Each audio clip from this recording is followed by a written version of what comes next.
आपने इंडस्ट्री डालने का रूप समझाया। अब मैं बाकी की मुख्य अतिथि श्री चंद्रशेखर साहू जी अध्यक्ष सर जी सर माननीय मुख्य श्री राघवेंद्र शर्मा जी जो डिस्ट्रिक्ट ऑफ कमांडर है उनको आग्रह करूँगा कि अपना विचार अपना एक्सपीरियंस इस बारे में साझा करें। सम्मानीय माननीय मंच, इस बारे में आपसे आपको मतलब हर समय आपके पास जो आता है कम से कम 10-20% तो नॉर्मल कंडीशन से नीचे ही आता है। हर समय परिचित है आप इससे कैसे कर रहे हैं। हमारी फील्ड भी लाइन ऑर्डर के अलावा एक आपदा प्रबंधन की फील्ड है, यहाँ भी डिजास्टर वगैरह हो जाता है और वहाँ हम जाते हैं।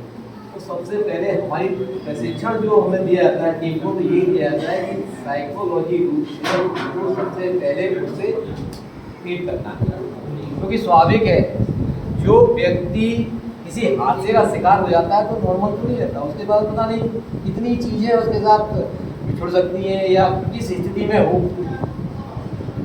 सबसे पहले हम लोग उसको साइकोलॉजी रूप से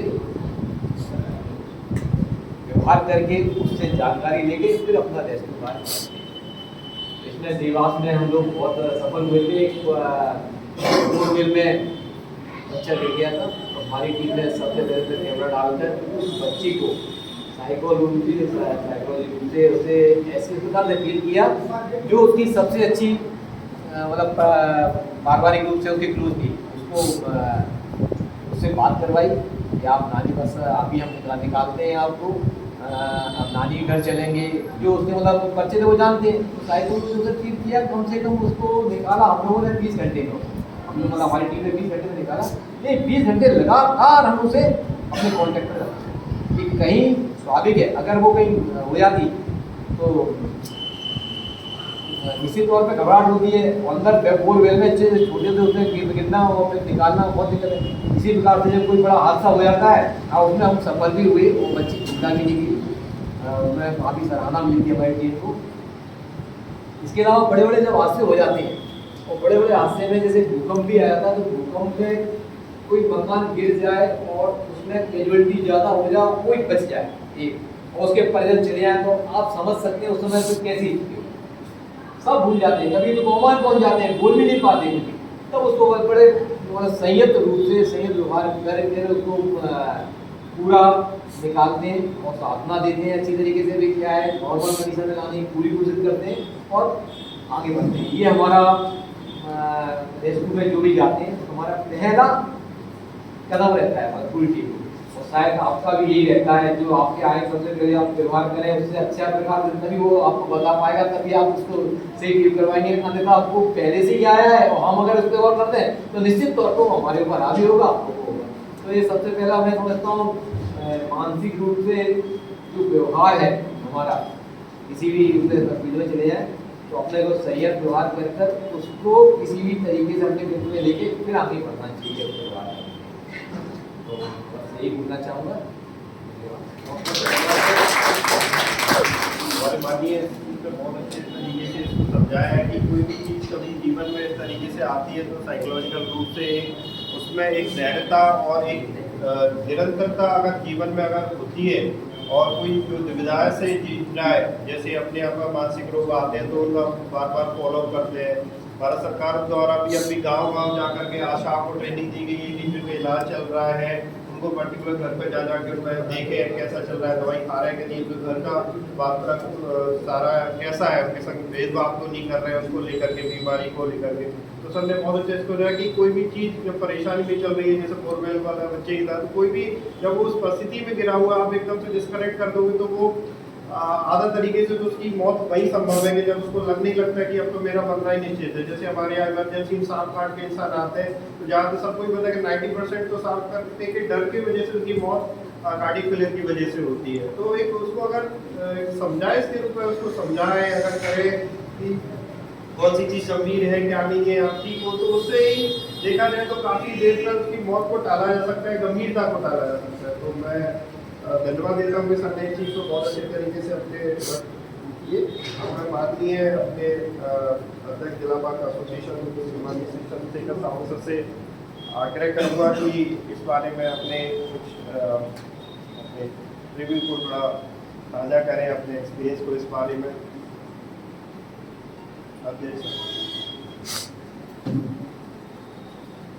मंच पर आसीन हमारे जिला संघ के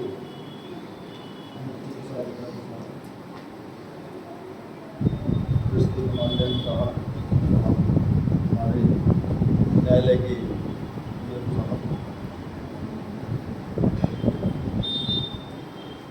संचालन कर रहे सीनियर अभिभाषक गुरदेव सिंह जी, सदन में उपस्थित सभी मेरी बहनें, सभी हमारे विद्वानों ने आपको बताया जीवन जीने का तरीका, अपराध क्या होता है, लीगल एड क्या होती है। मेरा ये मानना है कि हमें जीवन में प्रसन्न रहने के अवसर खोजना चाहिए। दुखी रहने के तो बहुत है हमारे आसपास, किसी ने कुछ कह दिया दुखी हो गए, हम घर से निकल रहे हैं मुझे नहीं मिले तो टीवी पर दुखी हो गए, खाना नहीं मिला टाइम से तो दुखी हो गए। दुखी रहने के बहुत कारण है, कोर्ट में पहुंचे टाइम पे फाइल नहीं मिली तो दुखी हो गए। हमें खुश रहने के कारण ढूंढना पड़ेगा। यदि आप खुश रहने के कारण ढूंढते हो अपने आसपास तो आप भी सुखी रहोगे और आपसे जुड़े हुए लोग भी सुखी रहेंगे। ये है एक जीवन जीने का तरीका।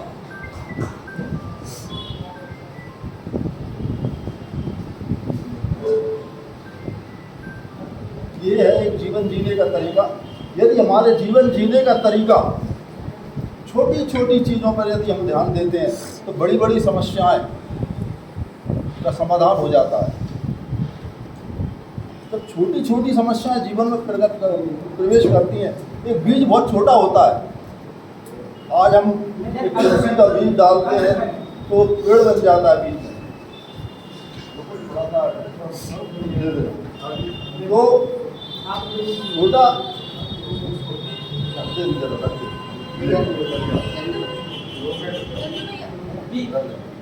पीछे तो छोटी छोटी जो समस्याएं होती हैं वो जीवन में बड़ा रूप ले लेती है। आप लोग सब मेडिकल से बीमारी एकदम नहीं आती शरीर में, पहले वो जगह बनाती है, पता नहीं लगने देती है, फिर हमें लगता है कि चलो कोई बात नहीं, हम छोटी सी दवाई ले लेते हैं, घरेलू इलाज कर लेते हैं, लेकिन वो अपना काम करती रहती है। जब हमें लगता है कि हाँ आपको आ गई ऊपर, तब हम डॉक्टर के पास जाते हैं। आप लोगों को पता है कैंसर एक दिन में नहीं होता। हमारी बॉडी का पीएच लेवल, अभी सबका पीएच लेवल 7.5 है, और जब पीएच लेवल 5 हो जाएगा तो हम कैंसर की ओर बढ़ जाते हैं। तो ये बॉडी का पीएच लेवल 5 एकदम नहीं हो गया हमारे बॉडी का। आप लोग मेडिकल से, इसलिए मैं ये बात आपको बता रहा हूँ। तो हमारी बॉडी का जो पीएच लेवल है वो हमेशा हम 7 रखें, 8 रखें, बॉडी को एल्कलाइन रखें। कोई डिप्रेशन नहीं, कोई अवसाद नहीं, कोई शरीर में परेशानी नहीं। मेरी 63 साल की उम्र है, मैं कोई टैबलेट नहीं लेता, मुझे बीपी नहीं है, मुझे शुगर नहीं है, मुझे मानसिक डिप्रेशन नहीं है। और अभी मैं जब मैराथन दौड़ हुई थी हमारे कोर्ट की, तो जज साहब के बंगले से कोर्ट तक मैं दौड़ता गया था, कहीं नहीं रुका था, 3 किलोमीटर दौड़ लिया था। क्यों? क्योंकि मैंने हमेशा खुश रहने के कारण ढूंढे हैं। आज गलतियाँ सबसे होती है, आज हम समाज में काम कर रहे हैं, आप जहाँ काम कर रहे हो तो आपके आप बहुत शौक हैं। अभी हमारे जिला चिकित्सा सर्जन है, अभी मैं उनको बता रहा था, उन्होंने कहा कि नहीं मैंने खाना खा लिया तो 11 बजे। आज मैंने 18 साल से एक टाइम खाना खाया, शाम को खाना नहीं खाता, मेरे असिस्टेंट हैं, इनको पता है। तो 2 प्रकार के लोग होते हैं, खाने के लिए जीते हैं, जीने के लिए खाने। अब यहाँ से लेके मुझे अगर कोर्ट तक जाना है तो गाड़ी में पेट्रोल 50 ग्राम लगेगा, मैं टैंक खोल करके चला जाऊँ तो बड़ा रहेगा ना। तो आप उतना लीजिए खाना, इसमें एक अन्नमय कोश की साधना भी होती है, मैं योग से भी जुड़ा हुआ हूँ। तो यदि आप अन्नमय कोश की साधना करेंगे तो आपका भूख पर भी नियंत्रण होता है। और मैंने 11वां हिमालय की यात्रा की और मेरा 28 तारीख से, इसी 28 अक्टूबर से और 10 नवंबर तक शहरी में मेरी मौन साधना भी हुई। तो मैं हिमालय से जुड़ा हुआ हूँ और प्रतिदिन मेरा आज 30 वर्ष से डेली यज्ञ होता है। मुझे 6:30-7 बजे, मेरे असिस्टेंट लोग हैं, इन्हें पता है कि 6:30-7 बजे उठ के मैं प्रातःकाल धर्म सेवन, मध्याह्न काल आर्थ सेवन, रात्रि काल परिवार सेवन, ये 3 काल बनाए हमारे वेद शास्त्र में। उनको मिलाओ मत। अब मैं यहाँ पर आ गया कोर्ट में अर्थ सेवन करने के लिए, अब वहाँ पे धर्म का कोई काम नहीं है। अगर मैं वहाँ धर्म में ला दूंगा तो फिर मैं सही से सेवा नहीं कर पाऊंगा। अगर मैं परिवार में आ गया और वहाँ पे मैं अगर अर्थ सेवन की बात करूँ, मैं घर में आकर बताऊँ कि ये केस लड़ा था, ये जीत गए, कोई मतलब नहीं है। तो सबको अलग अलग रखिए। अभी आप आ गए हैं अर्थ सेवन, आप समाज की सेवा करने आ गए हैं, तो आप परिवार लेके मत आइए जाओ। अगर आप यहाँ पर आए, अपनी ड्यूटी पर आए और आप यहाँ पर अपना परिवार लेके आए, घर की समस्याएं लेके आए, तो उन समस्याओं के कारण आप सेवा नहीं दे पाएंगे। समस्या घर की है, आपके पास मरीज कोई अटेंडर आया और उससे कोई बात हुई तो वो समस्या उस पर निकलेगी। आपको गुस्सा है, आपको अवसाद है, आपको तनाव है और आप सेवा कर रहे हैं। उसी सेवा में यदि कोई आपसे आके कोई नेगेटिव बात करता है तो वो गुस्सा उस पर। ऐसे ही यदि मैं घर से तनाव में जाता हूँ या मैं कोई केस हार के आ गया और मैं तनाव में हूँ और घर पर आया और मुझसे कुछ बात हुई, तो ये गुस्सा किस पर निकलेगा? मैं टीवी पे निकालूंगा, बच्चों पे निकालूंगा, नहीं, उस काम को वहीं छोड़ाऊँ। यदि मैं केस लड़ रहा हूँ, जीतना हारना मेरा काम नहीं है, मेरा काम है केस करना। जीत हार जज के हाथ में। जीत गए क्लाइंट को दे आओ, हार गए क्लाइंट को दे आओ। ऐसे ही आपका काम है मरीज का इलाज करना, जीवन देना आपका काम नहीं है। लेकिन आपको आपका काम ईमानदारी से करना, आपकी ड्यूटी ईमानदारी से करना। यदि आप छोटी छोटी चीज़ों को लेके और जीवन में मस्त रहना सीखिए, अनहोनी होनी नहीं, होनी होकर रही। एक मैं आपको छोटी सी कहावत सुनाता हूँ कि अजगर करे न चाकरी और पंछी करे न काम और दास मल्लुका कह गए सबके दाता राम। तो ये कैसे कहावत हुई? जो दास मल्लुका बहुत बड़े कवि थे, तो ये बहुत नास्तिक थे सब। आपने पढ़ा है, सबने पढ़ा और सबने नाम सुना है, थोड़ा मैं विस्तार में जाकर बता रहा हूँ। तो ये नास्तिक थे, भगवान को नहीं मानते थे। क्या होता है भगवान? राजा को पता लगा, उन्होंने बुलाओ कोई दास मल्लुका। बोले कहीं भगवान को नहीं मानता, नहीं मानता, भगवान होते ही नहीं है। लेकिन ईश्वर होता है, सृष्टि कोई चला रहा है।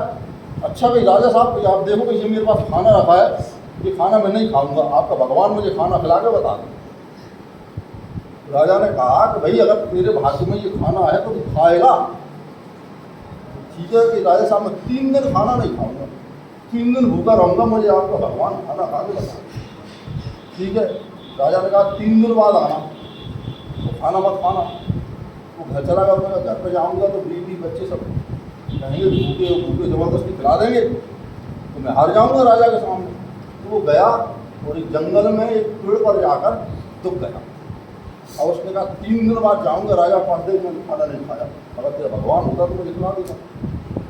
पेड़ पर बैठा हुआ था, कुछ व्यापारी उधर से निकले शाम के टाइम, उन्होंने कहा भूख लगी है खाना खाओ। उन्होंने कहा एक काम करते हैं, पेड़ के नीचे बैठे खाना खाते। उन्होंने पेड़ के नीचे खाना लगा दिया। जैसे ही वो खाना खाना स्टार्ट करने वाले थे, शेर के दहाड़ने की आवाज़ आई तो भाग गए वो खाना छोड़ के। अब वो देख रहा क्या खाना तो यहीं आ गया, लेकिन खाऊंगा ही नहीं, आ तो जाए। थोड़ी देर बाद डाकू घोड़े पे टक टक टक टक करते आ रहे, पेड़ के पास होते, खाना कोई मत खाना, उसमें जहर मिला हो सकता है, किसी ने उनको मारने की साजिश करी है। देखो कोई होगा, पेड़ पर वो बैठा था, उन्होंने देखा, उसे उतार दिया, बंदूक लगा दी, साले हमें मारेगा, जहरीला खाना खिला के खिलाओ उसे खिलाओ। वो खा गया। राजा के पास आया तो उसने कहा कि अजगर करे ना चाकरी, पंछी करे ना काम, दास मल्लुका कह गए सबके दाता राम। निश्चिंत रहिए, जो होना है वो होकर रहेगा। जीवन मृत्यु विवाह ये सब ईश्वर कर्म में लिख देता है। आज हमारे देश के प्रधानमंत्री चाय बेचते हुए देश के प्रधानमंत्री बन गए, तो कभी उन्होंने सोचा था कि मैं चाय बेच रहा हूँ, गरीब परिवार का व्यक्ति हूँ, गुजरात में मैंने उनका मकान देखा है, तो प्राइम मिनिस्टर बन जाएगा।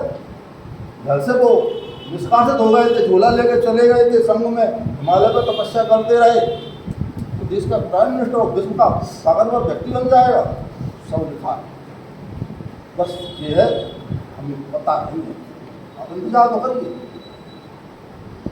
खाते में क्या लिखा है, तो आपको डिप्रेशन में आपको भी जाने की जरूरत नहीं है कि घर पर क्या हो रहा है, पति ने क्या कह दिया, बच्चों ने क्या कह दिया, सैलरी में से कितना बचना। हमारी जो छोटी छोटी समस्याएं डिप्रेशन में आने की भी जरूरत नहीं। और हाँ, आपके जैसे बताया कि आपके आसपास में यदि कोई ऐसा आता है मानसिक विकलांग, मेरे पास एक केस आया था,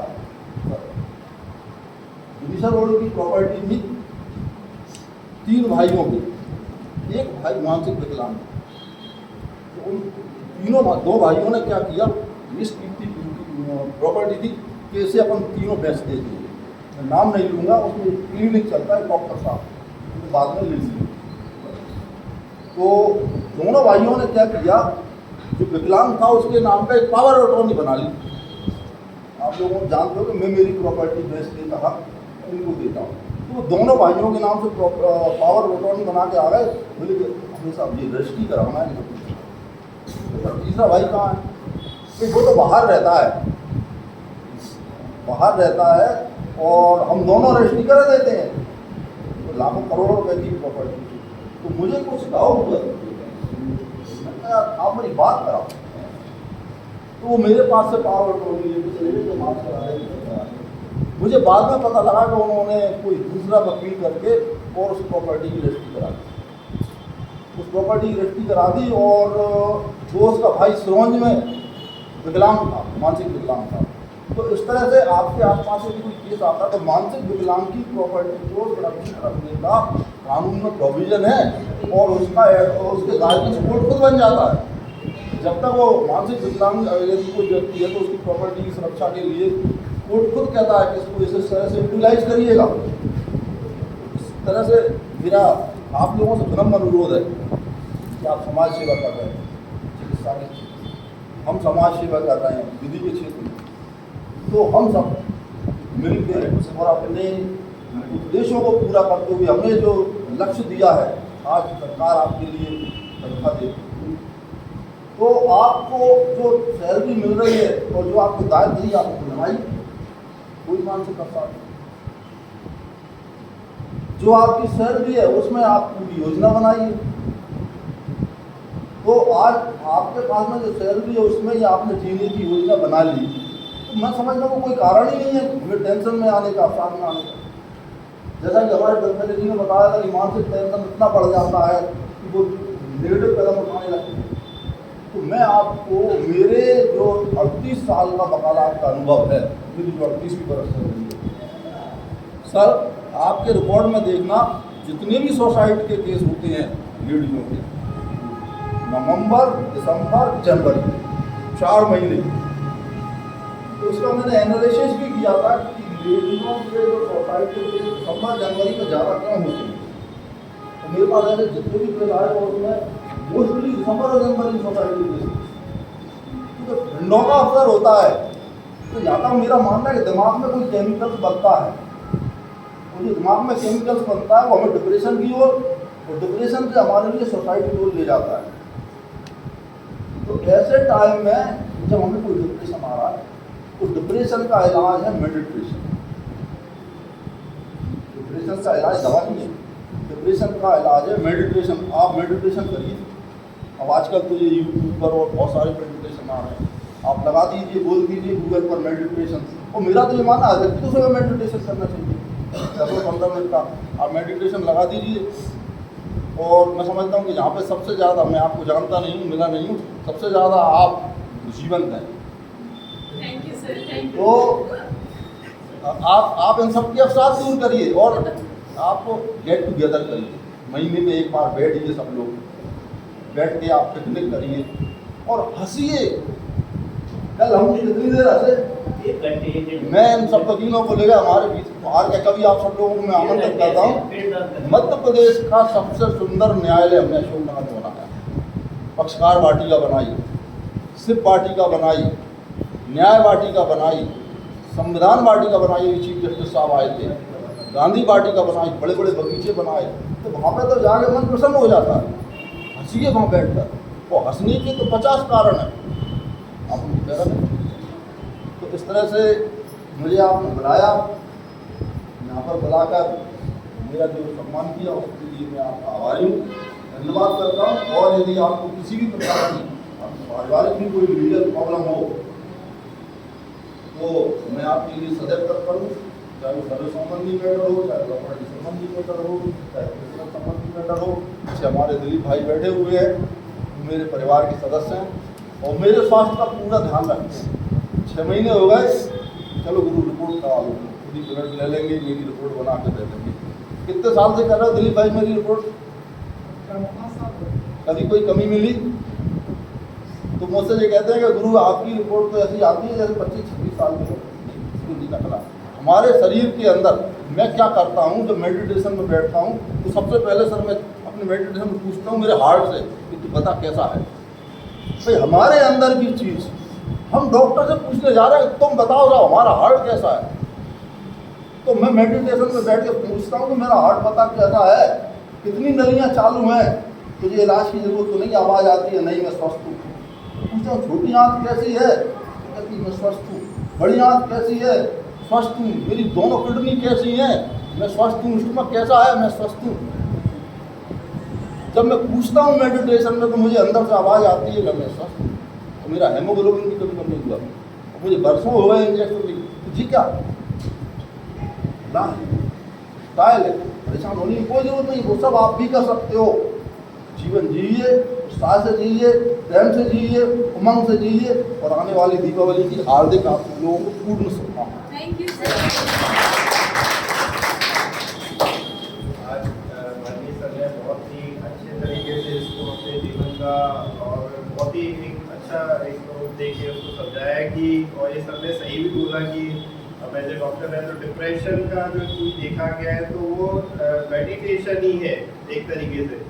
अब वो डिप्रेशन की थोड़ी क्राइटेरिया सीवरिटी उसकी तो वहाँ बात करते नहीं, तो पहले जो चीज़ देखी जाए तो सबसे पहले अगर इंसान अपनी जीवन में अगर नियमित चीज़ों का अगर लेवल मेंटेन करके रखता है, जैसे हर चीज़ की एक लेवल होना चाहिए।